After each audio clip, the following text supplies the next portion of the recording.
beaucoup, cher Ahmed Tidiane Diop. Soir d'info, seconde partie, qui reçoit Ali Bathily. Il est expert en communication politique, également membre de la cellule des cadres du parti politique La République des Valeurs. Bonsoir, Monsieur Bathily. Bonsoir, Madame Diallo. Alors, la dernière info, bien entendu, c'est le report des élections locales acté par le président de la République. Il a été retenu une date probablement ou même c'est maintenu pour le 27 février 2022. D'ailleurs, d'abord, quelle est la lecture de ce report fait par le président de votre parti? Ouais, tout d'abord, Madame Diallo, je voudrais que vous, si l'occasion m'en est donnée, que de saluer les téléspectateurs sénégalais qui nous suivent aujourd'hui et souhaiter à ce que tout ce qu'on va se dire aujourd'hui puisse servir à la population. Alors, pour revenir sur la question en elle-même, nous, au niveau de la République des Valeurs, ça ne vous aurait pas échappé que notre parti s'appelle la République des Valeurs. Donc nous sommes pour la défense des valeurs de la République. Et qui dit valeurs de la République, vis-à-vis de cette question en réalité, c'est le respect du calendrier électoral. Quand on n'est pas républicain, on trouve les moyens ou les tartufferies pour pouvoir jouer sur ce calendrier républicain. Nous, c'est net. Il est hors de question que ces élections puissent être reportées. Voilà notre position là-dessus. Et quand on prend dans l'historique, le Sénégal a connu une avancée démocratique majeure dans le code électoral de 1992, qui a amené notamment l'urne transparente, qui a amené les observateurs, qui a amené l'affichage des résultats tout de suite après l'élection. Et depuis cela, les gouvernements qui se sont succédés des années 2000 à ce gouvernement-là aujourd'hui sont en train de tripatouiller et de fouler aux pieds toutes ces avancées démocratiques. Donc nous, c'est non. C'est clairement ce report de la date des élections qui, d'ailleurs, même pour les élus aujourd'hui, les conseils municipaux de ces différentes municipalités sont dans l'illégalité totale. Ils ont été élus pour 6 ans. Là, on en est à combien d'années? Ce n'est pas possible. Il faut qu'on trouve une autre solution. Il faut que l'opposition, dans son ensemble, puisse trouver autre chose. Nous avons été... Mais il faut quand même des préalables pour que ces élections puissent se tenir. La faute incombe à qui? À l'opposition qui a demandé l'évaluation et l'audit du fichier électoral ou à l'État? Je l'entends. Mais ça ne vous est pas échappé que nous, la République des Valeurs, dans cette question-là de l'appel à ce dialogue-là, nous n'étions pas présents, ça ne vous est pas échappé. Et donc aujourd'hui, cette prise de position nous donne raison, parce que c'est des motifs fallacieux pour pouvoir avancer cette date de l'élection qui n'est pas, encore une fois, dans le respect du calendrier, l'agenda républicain. Donc notre axe majeur, nous, c'est le respect des institutions républicaines. Donc c'est des motifs fallacieux.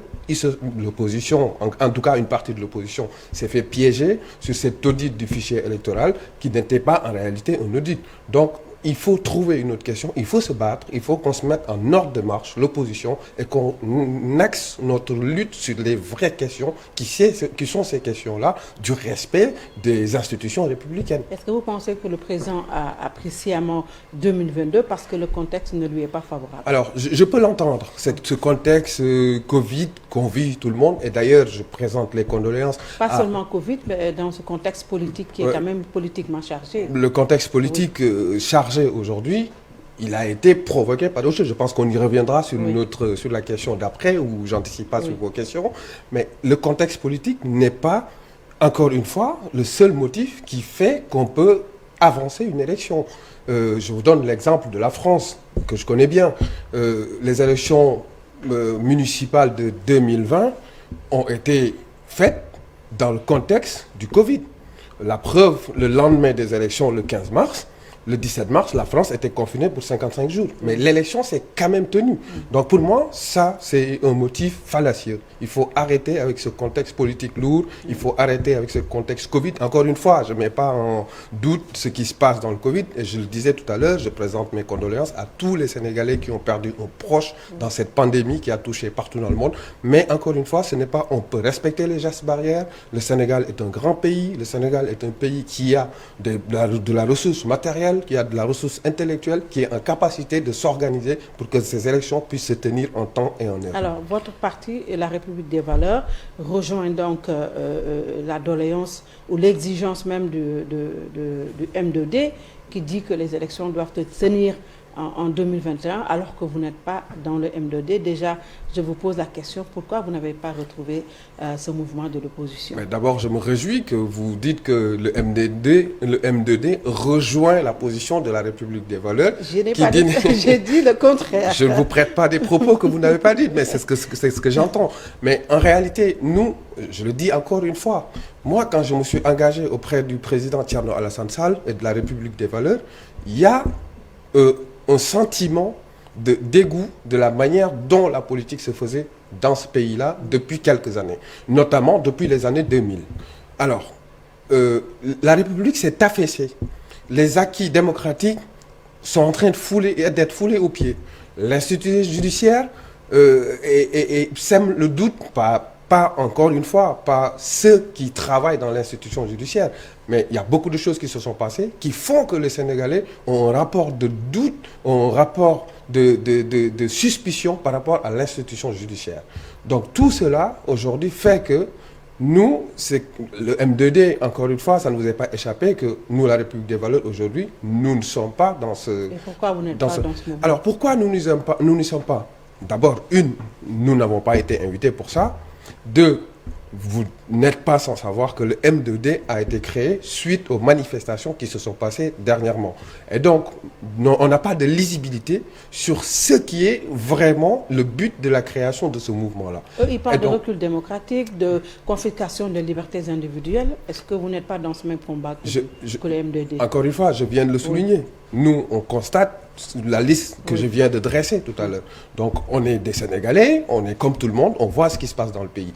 Sur cette question, il n'y a pas de doute là-dessus. Mais quand on veut aller dans des plateformes, il faut avoir sur la table une question de clarté, point par point sur lesquels on discute. C'est comme vous et moi, le M2D, on l'a découvert dans la presse. Et pourtant, on est un parti qui est dans une autre organisation, une plateforme qui s'appelle le CRD, oui. Congrès de la Renaissance démocratique, oui. Avec le président Abdoul Mbaye, oui. Avec Mamadou Lamine Diallo et d'autres, et tant d'autres, la LD Debout, etc. Et donc, aujourd'hui, cette plateforme est mise en place. Et dans cette plateforme-là, il y a des personnalités qui soutenaient hier les 25%, si vous vous rappelez un peu, que le président Abdoulaye Wade voulait mettre dans la Constitution, excusez-moi, vous voulez voter comme loi en 2011.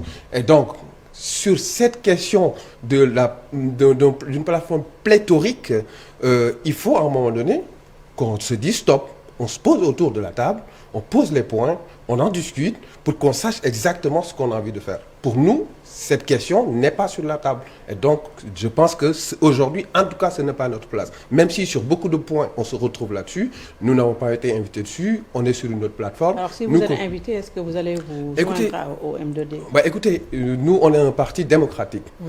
Thierno Alassane Sall, ça ne vous est pas échappé, est une personne de dialogue et de consensus. Il ne décide jamais tout seul. La question reviendra dans notre bureau politique, reviendra chez les cadres, on l'évaluera, on verra s'il y a possibilité ou est-ce qu'il y a pas une opportunité, mais est-ce que l'occasion qui se présente vaut la peine d'aller rejoindre ce collectif-là. Mais aucune porte n'est fermée. Est-ce que vous vous êtes déjà prononcé, parce que moi je ne l'ai pas entendu, sur quand même la situation qui a conduit à la mort d'une quatorzaine de personnes? Permettez-moi d'abord de m'incliner devant la mémoire de ces 13 ou 14 Sénégalais qui sont décédés, encore très jeunes, parce que je pense que le plus âgé, il a la trentaine. Et donc, être dans un pays qui s'appelle le Sénégal, qui a connu des avancées démocratiques majeures, qui est la locomotive de la sous-région, de l'Afrique de l'Ouest sur ces questions-là, on entend encore en 2021 que des manifestations sont sorties et que des gens les ont tirés dessus. Vraiment, c'est déplorable dans ce pays-là. Moi qui vis en France, la semaine où ça s'est passé, je baissais la tête en étant en face de mes collègues, en face de mes amis, qui me posaient la question, qu'est-ce qui se passe dans ce pays qui est tranquille? Et donc ça, il faut prendre l'historique de tout ce qui s'est passé. Je ne reviendrai pas là-dessus. Les Sénégalais qui nous regardent savent exactement ce qui s'est passé. Mais c'est des Sénégalais qui ont eu un problème avec la justice. Je le dis très tranquillement. Que ce soit vous, Madame Diallo, ou moi-même, Monsieur Bathily, on aurait un problème avec la justice, on serait parti répondre à la justice. Même si, je le dis encore une fois, la justice, les Sénégalais ont un sentiment de suspicion envers notre institution judiciaire, mais quand même, c'est cette justice qui, tous les matins, juge des Sénégalais, les condamne ou pas, prononce des non-lieux, mais En réalité, quand deux Sénégalais ont une question, c'est réglé très simple. Ça devait s'arrêter Ça là. devait s'arrêter là. Et donc, nous, on ne s'est pas retrouvés là-dessus. Ça ne vous est pas échappé que le Ousmane Sonko est quand même un homme politique. Je n'en disconviens pas. Ça ne m'est pas Arrivé échappé. troisième à la présidentielle, ça Ce devait que se je passer salue. comme ça. Ousmane Sonko a été, mais il y a 15% des Sénégalais, en l'occurrence 600 000 personnes, un peu ont plus de voté 600 pour 000, lui. qui ont voté pour lui à l'élection 2019. Et donc c'est quelqu'un qui porte une espérance. Ce qu'on salue, c'est quelqu'un, sur beaucoup de points, nous sommes d'accord. Et permettez-moi, en disant ça, de préciser encore une fois, si ça n'était pas clair, le président Thierno Alassane Sall l'a dit dans un autre plateau chez votre consoeur, nous n'avons pas d'adversaire dans l'opposition sénégalaise. Notre adversaire principal, c'est la majorité présidentielle Est-ce que d'aujourd'hui. Thierno Alassane Sall s'est entretenu avec Ousmane Sonko, lui a apporté son soutien ou quelque part comme Alors, ça? vous me On donnez l'a pas l'occasion. entendu dans cette affaire. Vous me donnez l'occasion de le dire et de le redire encore une fois. On l'entend, parce que je le dis encore une fois, nous sommes des Sénégalais. Nous vivons, certes, dans la diaspora, moi-même, mais on se réveille ici. Nous vivons au Sénégal. Le matin, on boit du quinqueliba comme tout le monde. On sait ce qui se passe dans le pays. Le dimanche soir, on mange du lard comme tout le monde. On sait ce qui se passe dans le pays. Et donc, quand cette question-là est sortie le premier soir, Thierno Alassane Sall a pris son téléphone, il a appelé Ousmane Sonko pour lui témoigner de sa solidarité. Parce que ce qui lui est arrivé, quand on vous accuse de viol, de menaces avec armes, on ne souhaite pas cela à son pire ennemi. Donc je pense que c'est la première personne, il peut le certifier, Ousmane Sonko, Thierno Alassane Sall est la première personne qui a pris son téléphone, qui l'a appelé. Ça, c'est le premier pas. Le lendemain, Thierno Alassane Sall fait une communication. Il condamne le fait de venir assiéger le domicile privé d'un Sénégalais. Ce qui ne se passe même plus dans les démocraties les plus reculées au monde. Il le condamne publiquement. Il appelle l'ensemble des fonctionnaires, notamment l'institution judiciaire, de leur dire ce qu'il a dit dans son livre Le protocole de l'Élysée, que je vous invite d'ailleurs à lire, dans le dernier tiers, dans le dernier paragraphe, que c'est la dernière institution, le dernier rempart. Si ce rempart, il cède, nous sommes à l'abîme. C'est pourquoi aussi, dans la création de la République des valeurs, nous avons une question majeure sur la question de la justice. Parce qu'un pays sans justice, c'est un pays à l'abîme. Et donc, personne ne peut dire que Thierno Alassane Sall ne s'est pas prononcé. Alors, dans cette affaire-là aussi, il y a eu un message fort que la jeunesse a envoyé au président de la République, qui dit avoir entendu d'ailleurs ce message et a décidé de mettre sur la table 350 milliards sur 3 ans pour quand même financer les projets des jeunes qui sont déjà formés. Est-ce que vous pensez que ça pourra faire l'affaire sur le chômage des jeunes? Moi, la question, je vais la prendre dans l'autre sens. Oui. C'est aussi ce que je disais tout à l'heure, que nous, notre principal adversaire, c'est cette majorité présidentielle. Notre adversaire politique, je dis bien. On n'a pas d'adversaire parce qu'on est tous des Sénégalais, on vit dans ce pays. Sur cette question-là, c'est encore une fois ce pourquoi nous ne sommes pas d'accord avec cette majorité présidentielle. Il s'est passé ce qui s'est passé, un mouvement qui a duré une semaine. Le président de la République sort à la télé, fait une annonce de 350 milliards sur quelques années. Alors, ce qu'on avait investi sur la jeunesse, les différentes institutions de la République qui ont existé, est-ce qu'on a fait l'évaluation de ces projets-là? Est-ce qu'avant de mettre en place ces projets-là, on a fait l'étude de ces projets-là? Tout ce qu'on entend, les jeunes, j'ai entendu, c'est la personne qui m'a précédé dans la version Wolof, qui est directeur de l'emploi, il a donné des chiffres. Mais en tout cas, moi, j'habite ici, au Sénégal, je suis de Dakar, je suis du département de Bakel, je suis d'ici et d'ailleurs. Autour de moi, je n'ai pas entendu un seul jeune qui dit qu'il a bénéficié de ce programme-là. Alors, et donc, quelle est la bonne solution pour la République des valeurs? Alors, nous, pour la République des valeurs... Oui, pour le chômage des jeunes. Pour le chômage des jeunes, aujourd'hui, il y a pertinent de mettre des milliards et des milliards. Quelle est la bonne formule? Il y a des leviers pour le chômage, il y a des leviers. Mais on ne peut pas, d'un claquement de doigts, et créer, donner aujourd'hui un emploi aux jeunes. Il faut se remettre autour de la table. Toutes ces petites institutions qui ont été créées pour placer la clientèle politique, je mesure, même mon expression, je mesure ce que je dis, il faut les dissoudre et les regrouper en un seul.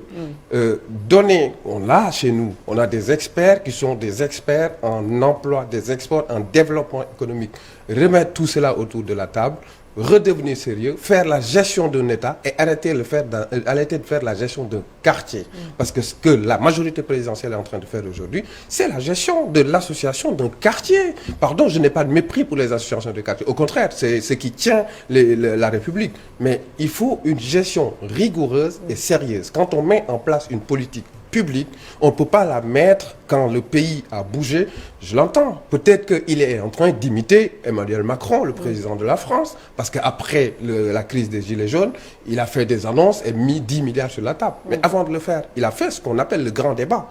Il a tourné partout en France, il a échangé, discuté avec les élus locaux au plus près du terrain pour pouvoir avoir ce retour-là et mettre cela en place. Si c'est ça qu'il a voulu faire, je pense qu'il a loupé ce qu'il voulait faire. Et nous, la République des valeurs, on a un programme, on a les 5 axes prioritaires de notre programme. Je vous invite d'ailleurs à aller sur notre site internet, www.larepubliquedesvaleurs.com. Vous verrez ce qu'on propose, parce que je ne pourrais pas tout développer aujourd'hui. Mais en tout cas, on a les éléments entre les mains. Oui, c'est peut-être que le président a compris qu'il était en train de tourner autour du pot. Évidemment. Ou bien en rond qu'il a décidé, d'après la presse, de faire revenir le poste de Premier ministre. Il paraît que le projet de loi est en gestation. Il devrait passer prochainement à l'Assemblée nationale et que Idrissa Seck serait son homme. Est-ce que vous avez, la République des valeurs a quelque chose à dire sur le retour du poste de Premier ministre? Madame Diallo, vous m'excuserez, mais ça me fait doucement sourire. Pourquoi? Parce que vous l'avez dit dans votre expression, le président est en train de tourner en rond. Peut-être en fait, qu'il était en train de... je vous laisse la maternité de vos propos, mais je les reprends volontiers. Oui. Le président de la République est en train de tourner en rond. En réalité, quand il a été élu en 2019, qu'est-ce qu'il nous sort? Le fast track. Oui. Pourquoi le fast track? Il pensait qu'il faut éliminer le poste de Premier ministre pour pouvoir gérer en direct sur ces différents programmes avec tous les slogans qu'on connaît. Le programme Yonu Écouté, le PSE, le BRT. Je constate d'ailleurs que la majorité présidentielle aime bien les slogans. Le BRT, le TRE, le PSE et tant d'autres. Et donc, pour revenir à cela, encore une fois, peut-être qu'il s'est rendu compte qu'il s'est trompé. Nous n'avons pas la certitude que c'est en train de se faire. C'est des bruits de couloir que nous entendons. Donc aujourd'hui, on ne peut pas avoir d'appréciation là-dessus. Est-ce que vous pensez qu'il faut que le poste de Premier ministre revienne? Mais bien évidemment, parce que déjà, même avec le poste de Premier ministre, cette hyper-présidentialisation est en train de tuer notre petite démocratie qui est née en 1960. Et donc, le président de la République ne peut pas être le seul homme. Je ne le dis pas que pour la personne de Macky Sall, mais au Sénégal, nous ne pouvons pas avoir un président de la République qui a tous les pouvoirs concentrés entre ses mains. Et parce que le 31 décembre, il avait dit que le Premier ministre ne servait à rien du tout, puisque c'est lui qui définissait la politique de la nation. Ce qui est bien dommage. Oui, il a la légitimité d'être élu par les Sénégalais, et donc c'est lui qui définit la politique de la nation. Mais définir la politique de la nation ne veut pas dire que je fais la pluie et le beau temps. Définir la politique de la nation ne peut pas dire je décide de tout, de n'importe quoi et de rien. En réalité, il faut avoir autour de soi des personnes qui sont en capacité de porter le destin de 16 millions de Sénégalais. Une personne ne peut pas décider pour les Sénégalais. Vous me laissez juste terminer sur celui-là. Je vous donne l'exemple. Heureusement que le Sénégal n'a pas la bombe nucléaire, mais une personne ne peut pas décider d'appuyer sur le bouton de la bombe nucléaire. Il faut se faire entourer. Donc le poste de Premier ministre, il est bien évidemment important dans notre petite démocratie qui est née en 1960. On a vu des démocraties beaucoup plus vieilles qui ont encore ce poste-là. Donc à un moment donné, il faut être sérieux dans la gestion d'un État qui s'appelle le Sénégal. Alors, la toute dernière question, est-ce que comment il s'appelle, Thierno Alassane Sall est intéressé par la mairie de Thiès? Alors, sur cette question-là, nous ne fonctionnons pas comme ça. Parce qu'on s'est dit... Vous n'en avez pas encore parlé. Je vais vous répondre. Très bien. Vous me laissez juste aller jusqu'au bout de mon propos. Je vais aller très vite. Nous ne fonctionnons pas comme ça. Alors, Thierno Alassane Sall, aujourd'hui, cette question-là, ce que je disais, ce que je reprochais tout à l'heure au président de la République, je ne peux pas dire le contraire sur Thierno Alassane Sall. Il ne peut pas se lever demain et dire je suis candidat à la mairie de Thiès. Il a un parti, il a des cadres, il a des structures.